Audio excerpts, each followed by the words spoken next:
This former coffee hawker says you're not thinking big enough. When Michelle Gass was running Starbucks, she helped the company move into 33 countries. Back when she first joined the coffee-based firm, she was asked to get behind a new drink.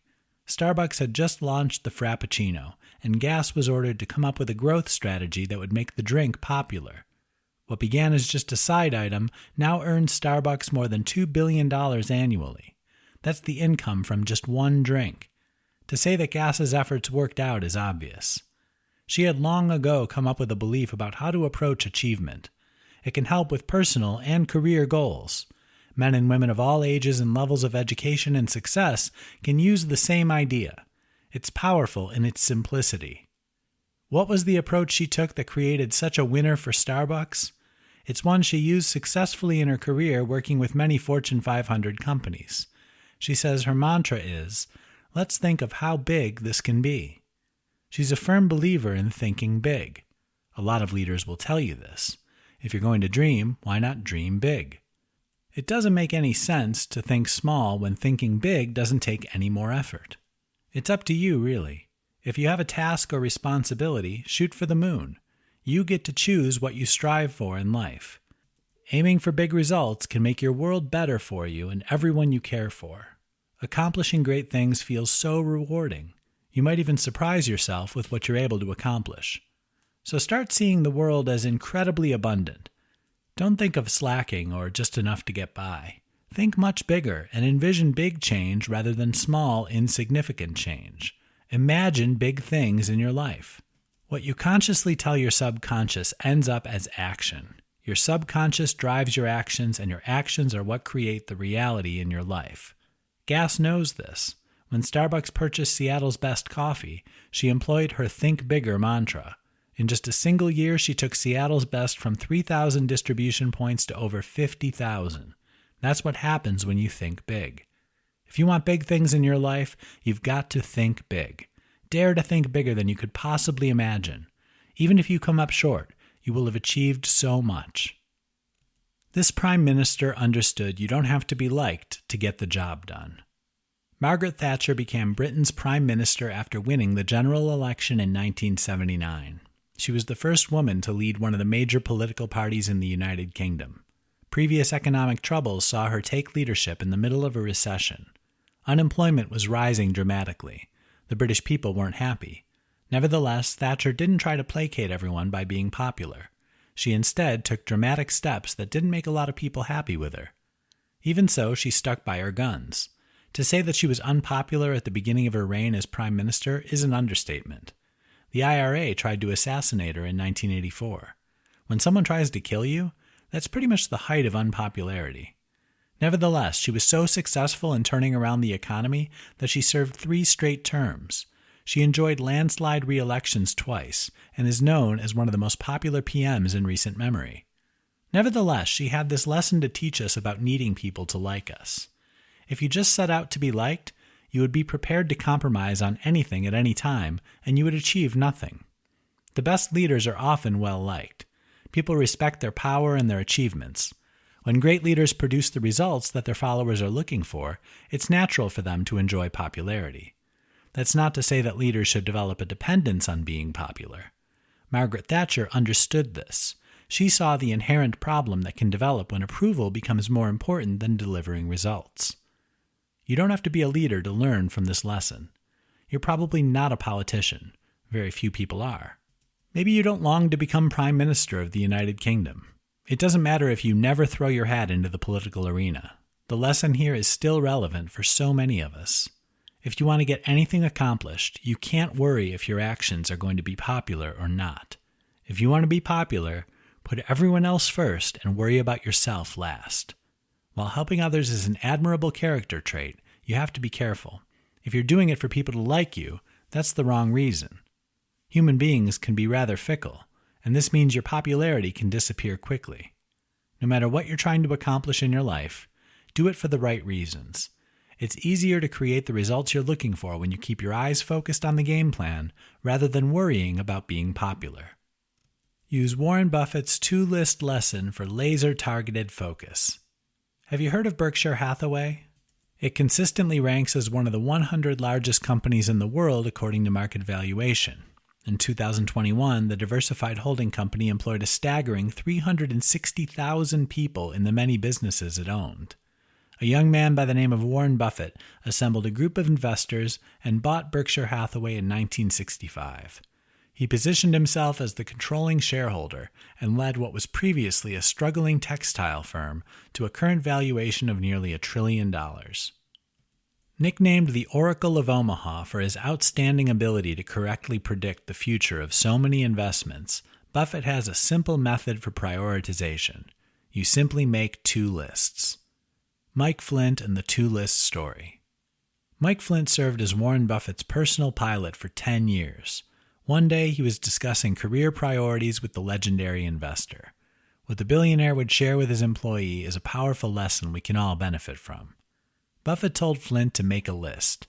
He was instructed to write down the top 25 goals for his career.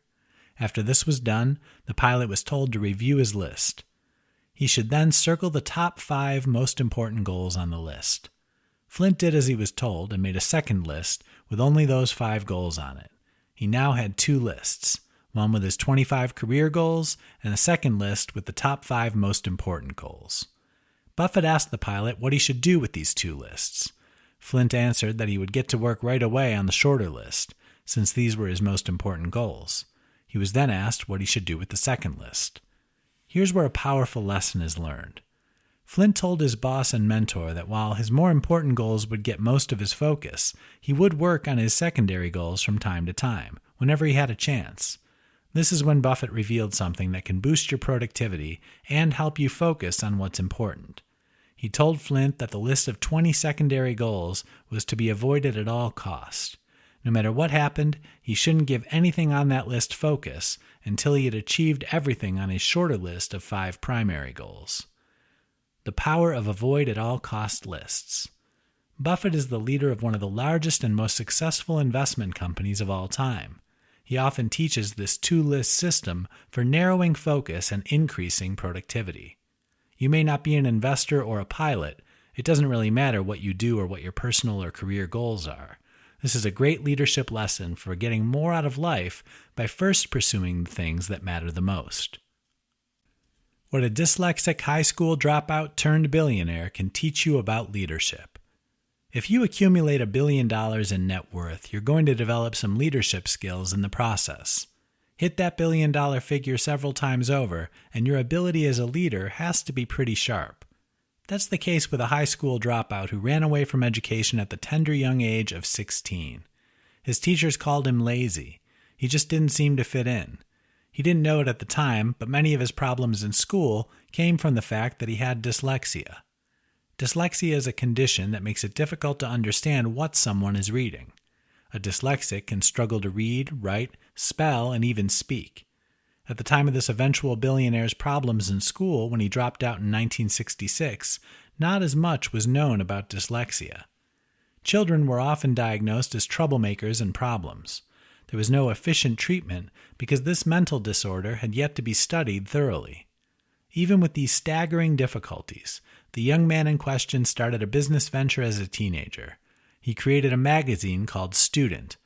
Though it became quickly profitable, it began to lose money in the late 1960s after he left high school. That's when Richard Branson formed Virgin Mail Order Records. It was the first of many successful businesses he would launch in his life. Sir Richard Branson credits dyslexia for teaching him the power of delegation.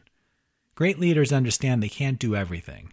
Successful leaders will always hire people that can do things they can't. They seek out the best of the best and they put them to work.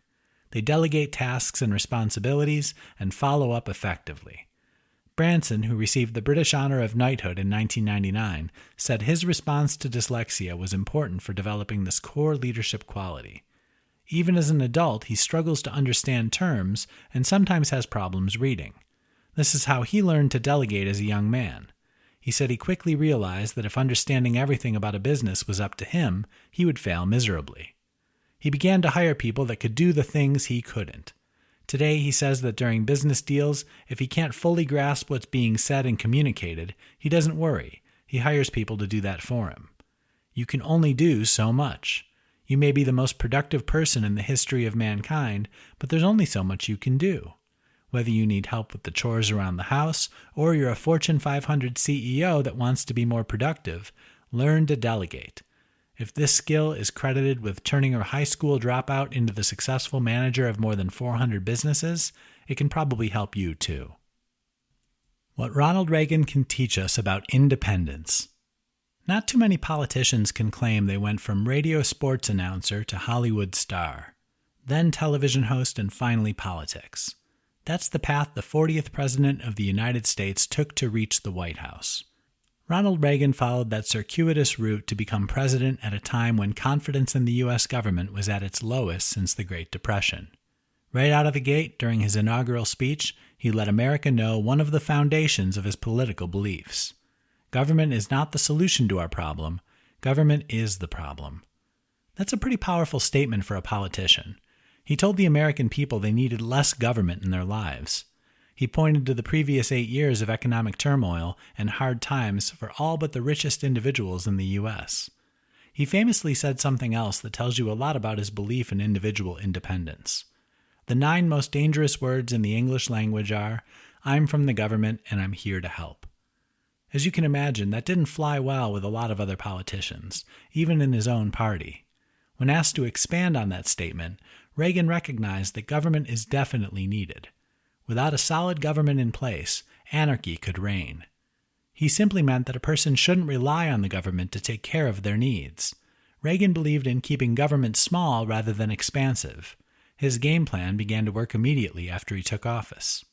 After he moved into the White House in 1981, he went to work lowering taxes and reducing restrictions on businesses. His plan worked, and in 1984, he was reelected to a second term. To say it was a landslide victory would be a huge understatement. Reagan took 49 out of 50 states, and the powerful economic recovery he started kept right on rolling. What can we take away from this story? It's quite simple.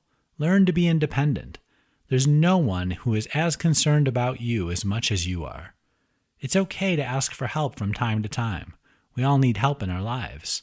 If you have a great support network, it's foolish not to ask for assistance when you need it. What Reagan was saying was that when you begin to rely on someone else to take care of you, what happens when that assistance disappears? Great leaders like Reagan understand the power of independence. Take control of your own life, and you'll never have to depend on much-needed assistance that suddenly isn't there.